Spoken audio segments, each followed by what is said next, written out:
This is Nick. This is Jack. It's Friday, the real Friday, March 7th. And today's pod is the best one yet.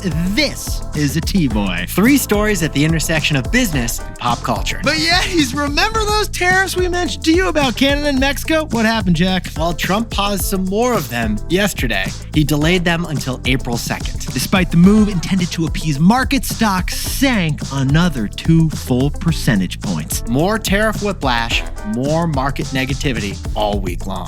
My neck, Jack. My left neck. It's starting to hurt me. But Jack, 3 stories for today's TBOY. What do we got on the pod? For our first story, Mattel is brazenly knocking off Legos. Yes, they are. Mattel's Legos look exactly like Lego's Legos. Mattel just dropped a Lego dupe. We call it Megos, and we know who's gonna win. For our second story, Utah is the first state in the nation to require age verification with an ID before you can download an app. Utah is the first ever social media bouncer. And our third and final story. After 30 years, Domino's finally made their first stuffed crust pizza. And the way that Pizza Hut responded to that pizza is priceless.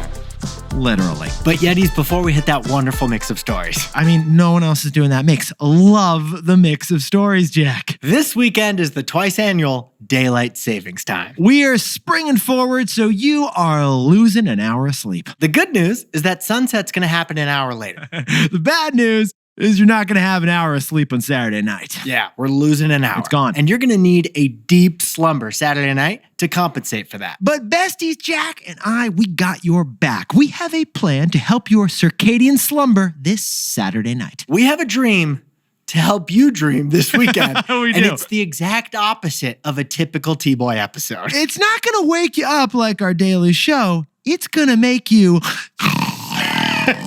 It's a TBOY bonus episode this Saturday, specifically designed to help you fall asleep. This is a financial lullaby, if you will. It's our second ever Snooze Pod. And it will be the sleepiest one yet. We're talking melatonin for your mind. We're talking Ambien for your ears. We're turning Wall Street into wall sleep. So Yetis, tune in this Saturday where we will read the entire shareholder letter of one surprise company. Word by word. Line by line. Number by number. Your bed sheets are going to sound like spreadsheets. But in the meantime, don't drift off quite yet. No, stick with us right now. We still got a show for you, Yetis. Because we got 3 fantastic stories. Let's hit them next. Jack, let's wake them up. 15 years before this song, 2 boys from the Northeast met in the dorm. They had an idea that caused a cultural storm. It's the best one yet, but the best is the norm. Jack, Nick, that's it. I don't even think they need to practice. 50%, that's a fat tip. TBOY City on your at-list. If you know, you know, cause we ready to go. We can't wait no more, so just start the show. Start the show. For our first story, Mattel is brazenly knocking off Legos with a brand new plastic brick. It's a Lego dupe. This is Toy Wars. Will the winner be the best brand or the lowest price? But Yetis, to sprinkle on a little context, the Lego, it was patented back in 1958 by the Danish Christensen family. Great-grandpapa Christensen invented the Lego. Grandpapa. Now, we covered that entire Lego story on our weekly show, The Best Idea Yet. Fantastic episode, right, Jack? We got a link in the episode description if you want to listen to that whole thing. But one key detail of that history is that Lego was an early pioneer of plastic. So they patented their Lego brick design. And the world honors patents because we want to reward the inventor of a creation. But funny side note here, Lego's patent expired 20 years later, back in 1978. And despite all the work of Lego's lawyers, their brick is now in the public domain. That's why there are so many stupid Lego knockoffs. There's a brand called Best Lock. There's a brand called Dimple. There's another on Amazon simply called Plastic Building Bricks Compatible with All Brands. Like we said, despite that stupid competition, Lego has thrived as a brand. It's the biggest toy company in the world, even though their one core product is no longer patent protected. Okay, Jack, pause the pod and don't step on that brick, because Lego is about to face its most formidable competition ever. We're talking about Mattel. Yeah, Mattel. The number 2 toy company in the world and the $7 billion toy glomerate. Mattel, the company behind Barbie and Hot Wheels, they just announced a brand new, our words here, Lego dupe. Their words are the Mattel Brick Shop, Interesting. which is an entirely new brand that launches its first product in May, but Mattel already teased a picture of this thing. Yeah, what are we seeing in the picture? It's a Lego. Yeah, it's a Lego. It's a clone. They showed a 2x4 Lego brick and a 2x2 Lego brick, but instead of the word Lego on it, like most Legos, the word Mattel is there. Basically, Mattel is throwing bricks at Lego on this thing. Mattel calls this new product bricks. We call them Megos. Yeah, we call them Megos or Fegos. They're fake Legos, but we're going to roll with Megos on this one. This is the most blatant stage 5 zucking we've seen of any physical product. I mean, Jack, this is the biggest zucking in the toy industry since Fomagotchi. Remember Fomagotchi? No, I don't, but I want to You didn't try have a that. sister. You didn't have a sister. But here's the surprise. Nick and I, we actually approve of this copy. Yeah, this is the rare time we've approved of a copycat. Because Nick and I are parents now, Legos are shockingly expensive, considering the plastic bricks that they are. So from a business perspective, we think it is healthy for Lego to face some serious competition, especially 67 years after their invention down in Copenhagen. After all, those Danes have been making expensive Legos and profiting off them for literally 3 generations. Like we said, great-grandpapa. Yeah. So Jack, what's the takeaway for our buddies over at Lego? The ultimate test of a brand is facing a dupe. Yetis, what is a brand? Well, a brand is a feeling that you will pay extra for. And right now, Lego has a great brand. They charge over 4 times more per brick than those knockoffs we just mentioned on Amazon. And people still buy them. And Jack, why do we pay 4 times more for a Lego branded brick? Because of nostalgia. Our parents used to play with them, and that's kind of cool. And because of built up trust, and also maybe because it's not some cheap unknown material like Best Lock Dimples. My kid's putting Legos in his mouth. I trust Lego plastic more than that random Amazon plastic. But we got to point out, Mattel, consumers trust and know Mattel's brand just as much as they know and trust Lego. Mattel said that their Megos are designed to disrupt the status quo, and they signaled that they will be priced at something lower than Legos. And in this economy, you're going to be tempted by Mattel's lower priced Legos. Megos. Mattel's Legos is the truest test yet of the Lego brand. For our second story, Utah just became the first state in the country to require users show ID before downloading apps. This is a digital bouncer. It's a win for parents, a loss for the tech lobby, and there's a bunch of details we're excited to tell you. But Yetis, okay, wait, Jack, it's like you had a kid 10 days ago.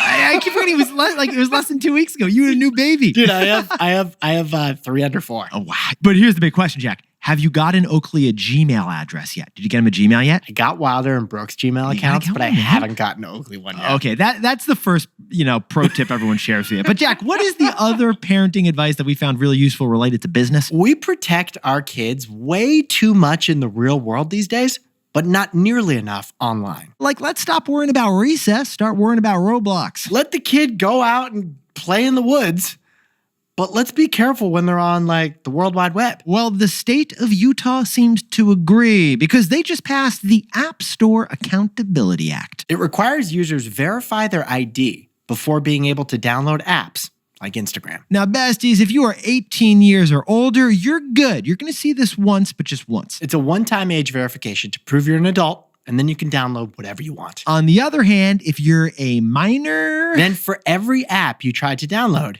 you're going to need your parents' consent. That's why Jack and I call this the McLovin rule. How old are you?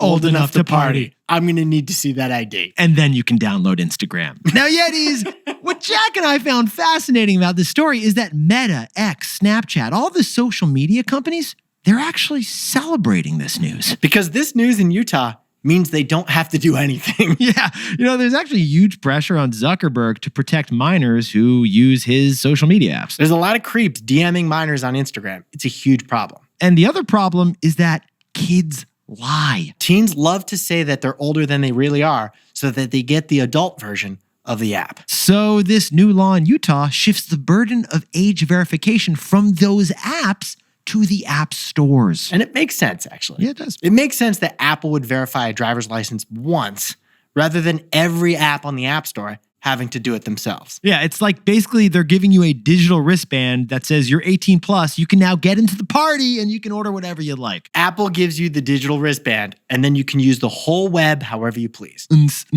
Still, the one lobby representing all of the tech industry vehemently opposes this. They say that requiring everybody to provide an ID is a privacy invasion. But we think the potential benefits of protecting kids from online predators, it outweighs the costs. With age gating like this, Roblox, Instagram, dating apps, and porn sites, it's easy to control who gets in and who can't get in, at least in the state of Utah. And Apple and Google, the platforms, they are the ones perfectly equipped to figure this out while minimizing friction for consumers. They're probably going to make you scan your ID once, and then the App Store knows your age for the rest of your life. Honestly, to everyone skiing down the slopes of Park City right now, well done, Utah. Nicely done. We think this is a great precedent for the rest of the 50 states. But we also think there's an interesting next step. So, Jack, what's the takeaway for our buddies who are everyone using the internet? The bouncer is about to jump universes from the physical world to the digital.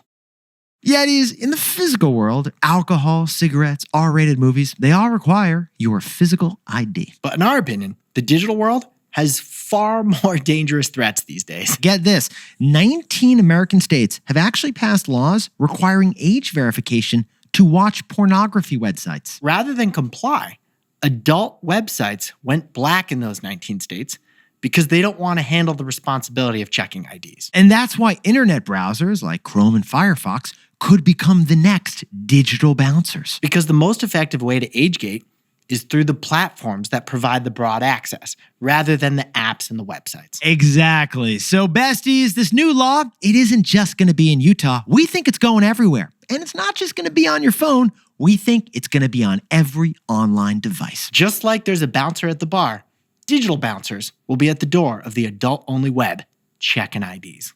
If anyone can pull off McLovin, it's Vogel. Hey Yetis, if you're a bestie, take a sec and hit that subscribe button. And like this video while you're at it. If you leave a comment, by the way, we'll read it. For our third and final story to send you into the weekend. After 30 years of stubborn resistance, Domino's finally launched stuffed crust pizza. But how Pizza Hut responded is a lesson for all businesses. Yetis, 2 years ago, we told you about the pizza pullback, the pepperoni pause. You're ordering so much pizza during the pandemic, you had something we called pizza fatigue. But in this economy, pizza is back. It is. Because pizza is the ultimate family value meal. Financially speaking, we did the math, and the most efficient way to feed a family of 4 is 2 pies for $28. Hold the pineapple. You simply cannot feed a mass amount of people more efficiently than with humongous pizzas. Just ask Carol from accounting. But the 20-year king of pizza in America, Domino's, they're actually down the last 4 years. Domino's ain't dominating anymore. No, they ain't. They're still number 1 by revenue in America, but they've lost market share and their sales have been slowing down. So here's the news. Domino's is launching stuffed crust pizza for the first time in their history. That's right. They're taking a pound of mozzarella and spreading it around that circle. Spoken like a true German over there, Jack. If you are lactose intolerant, besties, do not touch that crust. But here's the surprise. Stuffed crust pizza is actually a phenomenon in the pizza industry. Yeah. It is a super sticky product. And you know what Jack and I always tell you, besties? Nothing feels better in business than sticky. Stuffed crust pizza was actually invented 30 years ago by the carbohydrate engineers over at Pizza Hut. Pro tip, you order the dish of marinara on the side to dip the stuffed crust into. Actually, the only time I've ever choked, by the way, Yeah? Pizza Hut stuffed crust pizza. The cheese was so stretchy, it was stretching down my throat. And then like I was in some kind of a comedy show, I was like pulling it out of my mouth, but it was just stretching and stretching. Like we said, nothing stickier than stuffed crust, Jack. But besties, Jack and I jumped in TBOY style. It turns out Pizza Hut did $300 million in sales during their first stuffed crust year 30 years ago. So Pizza Hut naturally tried to patent their stuffed crust pizza. But no dice. They couldn't patent it, which is why Papa John's and Little Caesars followed suit with their own stuffed crust. But Domino's always refused to stuff their crust. And why is that, Jack? The CEO called it a gimmick. He thought it was tacky. He thought stuffed crust pizza was a cheap party trick. Also, understandably, Domino's was worried about stuffed crust logistics. True, because you stuff that crust by hand. And pizza, it's in the shape of a circle. There's like no efficient way to do that. I didn't know where you were going with that geometrically, Jack, but I like it. So 3 years ago, Yetis, Domino's did some research for some stuffed crust data. And they determined that stuffed crust sticks on customers like yeast. According to Domino's research, stuffed crust pizza buyers order more pizza, they order more often, and they spend more on every single pizza order. They're the best customers there are. They actually found that 13 million Americans will only order stuffed crust pizza. So for 30 years, Domino's has been pushing away 13 million of the best pizza customers in the country. Because Domino's arrogantly thought their pizza was too high-end to stuff that crust. It's so obvious after looking at the data that Domino's has been missing out. So they finally swallowed their pride and have reversed their position on stuffing the crust. Yeah, the last 3 years, Domino's pulled off the Manhattan Project of Parmesan. They trained 7,000 stores over the last 12 weeks and just launched stuffed crust. Despite the choking hazard, I'm going to try it. So, Jack, what's the takeaway for our buddies over in the pizza industry? Brand beefs are now mutually beneficial. So, Yetis, Jack and I were curious. How did Pizza Hut respond now that Domino's finally copied their stuffed crust? Well, they called him out. Pizza Hut just launched a 30% off their stuffed crust pizza because Domino's was 30 years late to the game. But interestingly, that actually fits with a theme we've been seeing in every industry. Brands are calling out their rivals in public for the first time. Last month, it was Poppy versus Olipop. That was the big brand beef for that big vending machine drama. Last year, Chili's saw a surge in traffic after calling out McDonald's expensive Big Macs. And the wild part? Oftentimes, both brands in a beef enjoy a sales surge based on the publicity. Brands are basically pulling a Kendrick, and they're dropping diss deals on each other. But there's no Drake in this analogy. Both sides have been winning out when it comes to sales. Honestly, it almost makes you wonder if it's staged, because a good brand beef benefits both. Jack, could you whip up the takeaways for us for the real Friday? Mattel is launching a lower-priced Lego dupe that hits shelves this May. We call them Megos. It's a stage 5 zucking, and the biggest test for a brand is a dupe. For our second story, Utah is the first state that requires age verifications in the App Store. It's a digital bouncer, and it means the bouncer is jumping from the physical world to the digital. And our third and final story is Domino's. They finally launched stuffed crust pizza after 30 years, and now Pizza Hut is trolling them for it. But today, both sides benefit from a brand beef. But Yetis, this pod's not over yet. Here's what else you need to know today. First, South by Southwest begins tonight in Austin, and there is some serious drama over at Tesla. Because Rivian is sponsoring the entire festival. Rivian being Tesla's top electric car rival. Oh, and Waymo, Tesla's top autonomy rival, just launched electric robotaxis in Austin with Uber. So the two most innovative autonomous and electric car brands are partying on Tesla's turf this week. On the front doorstep. We'll see if Elon launches anything to try to compete with them. And second, illegal border crossings hit a 25-year low in February, Trump's first full month in office. In February, the U.S. Border Control caught 8,300 migrants who were crossing illegally into the United States.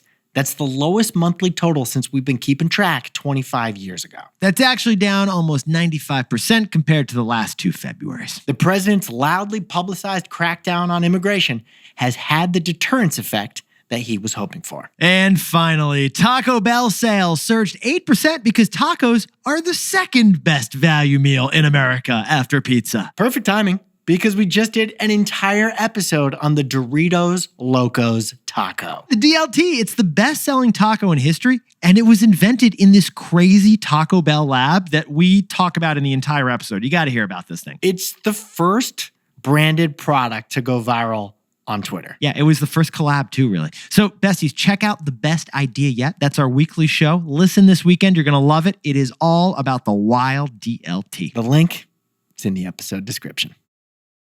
Now, time for the best fact yet. This one sent in by Mikey Welch up in Glens Falls, New York, upstate. Push and play. The home security system was co-invented by Marie Van Britten Brown in 1966 as a way to improve safety and security in the home. Her invention included a closed-circuit television, a two-way communication system, and a remote door locking, which laid down the foundation for a modern home surveillance system. So basically, home security systems invented by a black woman in the 60s. Marie Van Britten Brown. What an inventor. Yetis, Mikey actually sent that one in for Black History Month, but tomorrow is International Women's Day, and it kind of works perfectly with both. Yes, it does. Yetis, you looked fantastic this week. And Jack, can I please celebrate the wins for you over there? Okay. Pause your pod. Oh, and I'm I pausing gotcha. it. Okay, Yetis, Jack is celebrating his birthday, his wife's birthday, his second son's birthday, the birth of a new son. He actually got spaghetti and meatballs for dinner, which he's been wanting for 364 days. Remember, I got to go to confession on Sunday because I ate it during Ash Wednesday. And I still have my gift for you arriving in 24 hours, Jack. Really? Yes. Do I have to sign? It's not pizza. It's not stuffed crust, but you may have to sign for this thing. Besties, share the pod this weekend. Tap to follow us so you get us every day. Enjoy the best idea yet as well. And Jack and I will see you Monday. Okay, that was the most perfect run through of Jack celebratory things and pod CTAs I've ever heard. Practice in front of a mirror for 12 hours. Nick and I will see you Monday. Can't wait. And before we go, a happy birthday to the second pod son, Brooksy Crivici-Kramer over in BT, baby. Now, Brooks is basically a meatball, which is funny because I had spaghetti and meatballs on my birthday. Congratulations, Brooks. And Axel turning 7 and 8 years old. Two buddies in San Mateo, California, listening on the way to school. Happy birthday. Happy birthday to Graham Goose Lewis in North Vancouver, British Columbia. This is a smooth skating defenseman, Nick. You guys better face off. Watch out for those hip checks. And Robert Prager is turning 61 years old down in Richmond, Virginia. Happy 25th birthday to Zellen He in Mountain View, California. And Marianne Trey is turning 39 down in lovely San Diego, California. And happy birthday to Ken Whalen in Manhattan Beach, California, who's headed to South by Southwest this weekend. Call us from a robo-taxi, Ken. Let's hear some good facts from South by. And a big shout out to Curb Ball in Edina, Minnesota, who's actually Edina. Jackie pointed out to us that I mispronounced Edina. It's Edina, not Edina. So now we both mispronounced it. Now we've both done so. Thank you, Curb. And a special shout out to Mike and Kayvon over at the Half Day Beverage Company for their fantastic brand refresh. Congrats on the huge wins of getting into Erewhon and getting into Whole Foods. Two incredible distribution milestones. I've seen Half Day in so many places. The can already looked incredible. I can't wait to see what they whipped up. And to anyone else who's celebrating something today, make it a TBOY. Celebrate the wins. This is Jack. Nick and I both own stock of Apple, and I own stock of Roblox. Just says me, Who are you, Seal? That's a great line.